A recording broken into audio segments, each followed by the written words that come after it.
کہ دوسرا دوست حضور علیہ السلام نے فرمایا کہ وہ ہے تیرے گھر والے عزیز و اقارب، یعنی 3 دوست ہیں نا، پہلا مال و دولت، حضور علیہ السلام نے فرمایا دوسرا دوست جو ہے وہ تیرا کیا ہے، وہ عزیز و اقارب، رشتہ دار، بہن بھائی، والدین، یہ تیرا دوسرا دوست ہیں۔ تو یہ دوست کہاں تک جائیں گے؟ قبر تک۔ جب قبر آئے گی تمہارے اوپر مٹی ڈال کر یہ سارے واپس آ جائیں گے۔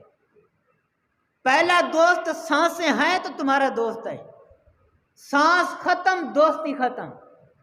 دوسرے دوست رشتہ دار، والدین، بہن بھائی، عزیز و اقارب، ان کا تعلق تمہاری قبر تک ہے۔ تم قبر میں گئے، آخری اینٹ آئی، آخری تخت آیا، ان کا تعلق ختم، رشتہ ختم، دوستی ختم۔ اب تم جانو، تمہارا کام جانے۔ تو حضرت حاتم اصم عرض کرتے ہیں، حضور میں نے تو یہ